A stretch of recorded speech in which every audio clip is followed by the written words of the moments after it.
So, you know that quote about the definition of sanity, something along the lines of doing the same thing and expecting a different result? Well, by my reckoning, there's a lot of insanity in the world when it comes to recommendations for how to be at a healthy weight. But I found a more sane approach that actually works. So, listen on to discover my 6 unpopular opinions that actually help weight loss. So, welcome to Joyful Eating, episode 239, where we're talking about 6 unpopular opinions that actually help weight loss. But before we get to that, the best bite I had was last day of school holidays the other day. The boys and I made some apple pie cookies, and they were just as good as you can imagine. But so basically, a cookie dough with cinnamon and some spices in it and brown sugar, and then finely diced up green apple, like Granny Smith apple, and toss that through the cookie dough. And so I'd actually set the intention that I was going to taste some of it, just have a little taste of the cookie dough at the end. And so the boys and I were licking the bowl, and it was so fun to do that for starters, be licking with them. It really reminded me of my childhood. But the cookie, the dough itself was so good because it had that sweetness, that sugary crunch that you get in cookie dough, but then it had these fresh green apple bits in it as well. So I had that beautiful contrast. Anyway, enough about cookies. So in plan for today is first I'm going to share with you basically I'm just going to share with you my 6 unpopular opinions and why I approach things from this method and why this method actually works to create that healthy relationship with food where you get to eat what you want, you're not doing some crazy restrictive thing, and you feel good in your clothes, and it's sustainable and so good. So let's just dive straight into the 6 things. So my first unpopular opinion. So everyone always tells you if you want to lose weight, you need to eat less. So my unpopular opinion is that you don't want to try to eat less in order to lose weight. And the reason for this is, first of all, counting calories, boring and time consuming, no fun at all. But really, the thing is that I've discovered is that when we tell ourselves we're eating less, whether, and particularly if you're I'm going to get my body into a calorie deficit, so I'm not even giving my body what it needs to use each day, then that's miserable from a just enjoyment perspective, and from you're forcing yourself to go hungry. But real damage that this does by not letting yourself feel satisfied is it actually increases your psychological hunger. So it's increasing your physical hunger, but there's also a psychological component to hunger. And so basically you're putting yourself into this food scarcity mindset. And so when that happens, yeah, you can do it for a while, but it's just building the desire for more and more food in your brain. And so then of course something happens, you go to a party or whatever, and you stop it's the holidays, so you stop counting your calories and you let yourself loose. And then it's when you're inhaling all this food, and it's because you've got the physical hunger that you've been fighting, but you've also been battling this psychological hunger. So what I really recommend you do instead than what works for me and for my clients is actually letting yourself feel satisfied. And I know that sounds so crazy, but the thing is that when you let yourself feel satisfied at meal times, like end of dinner, you're feeling satisfied, that turns off the psychological hunger, it turns off the physical hunger. So it avoids you going on a pantry rummage late at night, because you're feeling that sense of satisfaction. So that you letting yourself feel satisfied at meal times actually avoids all this future overeating. And the cool result of that is you feel good, it's easy to do, and you avoid all that extra overeating. So you actually lose weight by feeling satisfied. Like, I know it's really counterintuitive, but this is how our brains work. Okay, so that's number one. My next popular opinion. So the other thing that people will tell you, if you want to lose weight, you've got to eat less, move more, right? And that's actually not true either.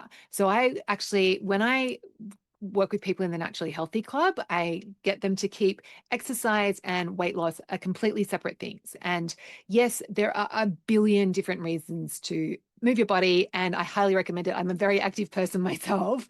So absolutely we want to move, but we don't want to use that exercise in order to lose weight. And the reason for that is there's actually research around this there was a study done where it was a Swedish group of researchers. They took about 20 people who were completely sedentary, zero exercise at all. And over a period of 18 months, I think they trained them up so they could run a marathon. And by the end of that study, the men on average had lost 1 kilo and the women had actually not lost any weight at all. And that was my experience of running marathons as well. Like I was doing training heaps, but the thing is, if the more you move, the hungrier you get. And so you can try to eat less. And I certainly was trying to not eat more when I was training for my marathon. And I thought I was going to lose weight, which you would if you're running 90 kilometers a week. But no, our bodies so when we move more, our bodies naturally adjust our appetites. And so we find a way to eat more, even if we're trying not to. So, and the other cool thing, the other reason I think it's important to keep weight loss and exercise separate is that then you don't get the whole reward anything. Oh, I've been to the gym, so I've been really good, so then I should have this cupcake. Like it's like exercise is exercise. We're doing that for all the other benefits that we get from exercise. And in order to lose weight, we focus on the amount that we're eating. Okay, popular opinion number 3 is that you should be eating lots of little meals throughout the day to keep your blood sugar stable or just be eating lots of little bits of pieces of food yeah, I think the theory is so that you keep your blood sugar stable and that's going to cause you to lose weight.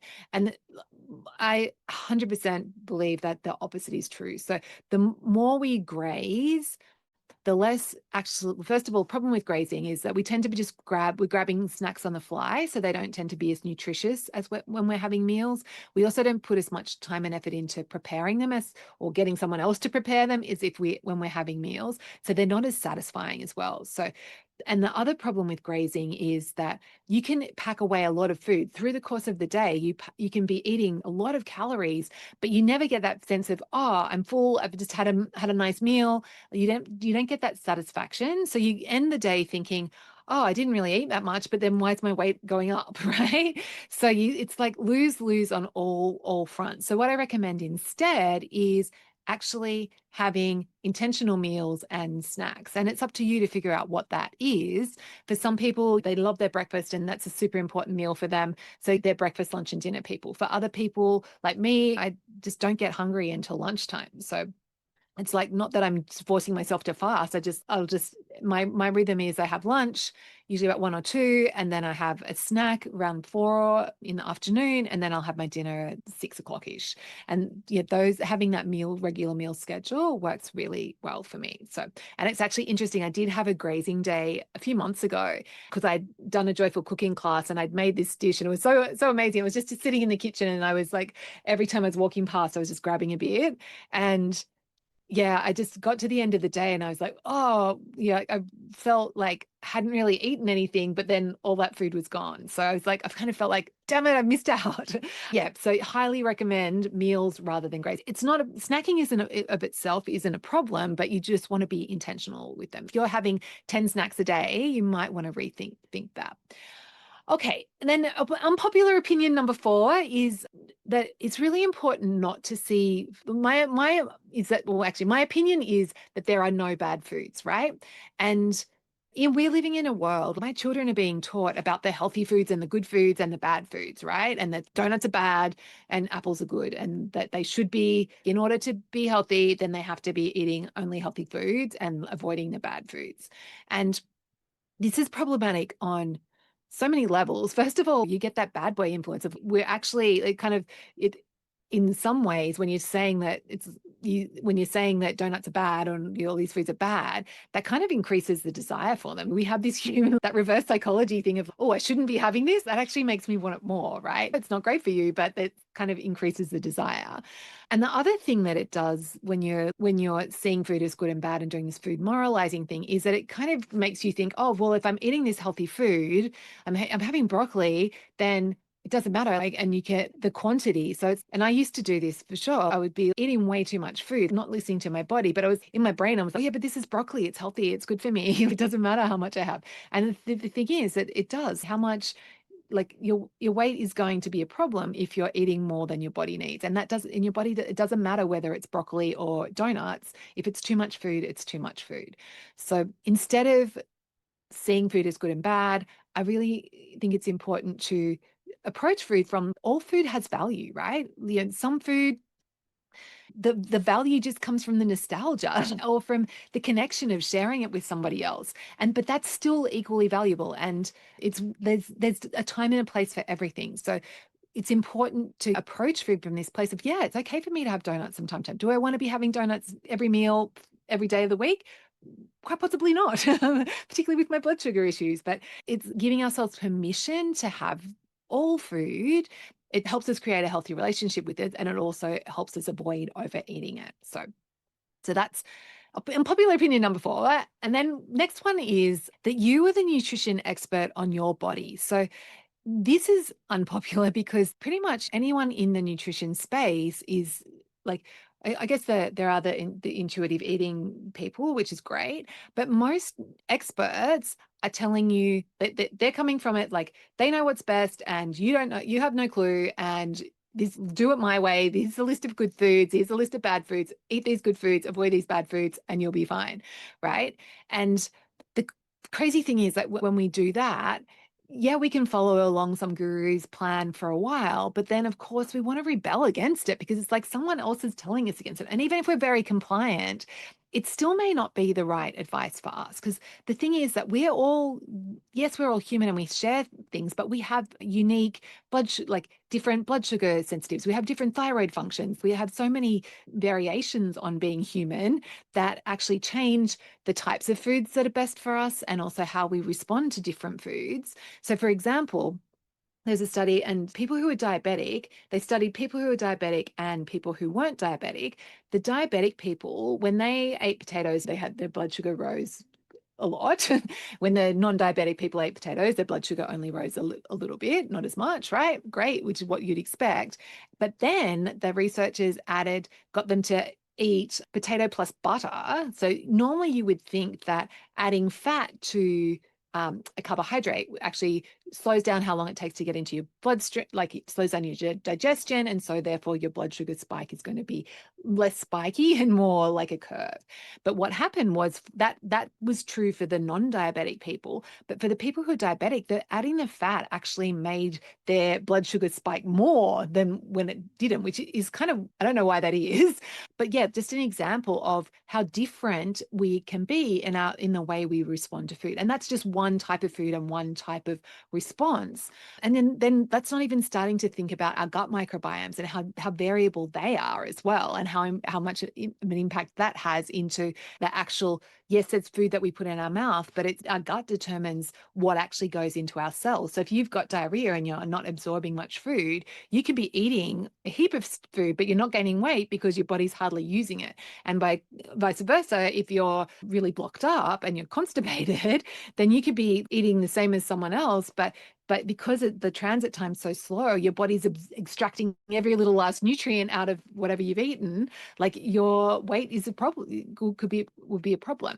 So all this to say that nobody else can really know what's great for you. And it's like nutrition is so hard to study because of these variations between person to person. But it doesn't really matter what the studies say. What matters is how your body responds. And so my unpopular opinion is that you are the expert on you. And so when I work with people in the Naturally Healthy Club, I help you learn to tune into your body and to tune into how much food and the different types of food, how different foods make you feel, so that then you're naturally drawn to, oh yeah, if I eat this, eat more protein and veggies, that feels really good, or whatever it is. So then you naturally want to do it because you're like, oh, it feels better when I eat in that way. And so there's no fighting it or need to rebel because it's what you naturally want. You want to feel good. And so you naturally eat in the way that's best for you. Most of the time, of course, there'll be times where you may not, and that's totally cool too. And it's really freeing to have that. And then it removes all that confusion and that conflicting information that you get of, oh, should I be eating plant-based? Should I be eating carnivore? Blah, blah, blah. It's no, just I trust my body and let my body guide me on what works best for me, what feels good to me. Okay, and then last unpopular opinion I have for you on the weight loss front is that it's possible for you to love yourself and want to change at the same time, right? I know this seems crazy, but if you think about it, you've got a child in school who's not doing very well. Would never say to them, oh, you should just accept and love yourself exactly as you are and not strive to change and improve yourself and get better at math, right? Like take some extra tutoring lessons. You would give you, of course, you wouldn't shame them. You'd be, yeah, of course, you're an amazing person exactly as you are. Would you like to have some help to get better at math? And that would be completely acceptable. But in the nutrition and food space, it's really crazy that there's this other messaging that we're getting at the moment, which I know that it's very well intentioned. And I 100% agree that there's beating ourselves up and being mean to ourselves and punishing ourselves in order to change our bodies is not where anyone wants to or deserves to be. However, it is also possible to love yourself and want to change yourself and want to improve. Like if you're carrying too much weight and your knees are hurting, like it's okay to want to change that about yourself, right? And I guess, and the thing is that it's possible to do that, to love yourself and change without being mean to yourself, to do it from a place that's completely loving, it's completely self-accepting, it's completely nourishing and taking really good care of yourself. Like that is possible. And I know that a lot of people, because of all these unpopular opinions, that it may not seem possible for you and you may not have experienced that, but I've helped hundreds of people in the Naturally Healthy Club do exactly what we're talking about, change themselves and actually improve their relationship with food and actually learn to be more compassionate at the same time. So there we go. A lot in this week's episode. So, food for thought. And if you're ready to try my unpopular approach to becoming that naturally healthy person, someone who eats well automatically and feels amazing in their clothes, who can eat what they want, listen to their bodies so they're not eating too much and be guided by their own nutrition, trust their own nutrition inner compass, then I'd love you to come and join us in the Naturally Healthy Club. So those the popular opinions, the conventional methods don't work for you. So isn't it time to try a simple approach that does? Okay, I'd love to work with you. Hope you're well, and I'll see you next week.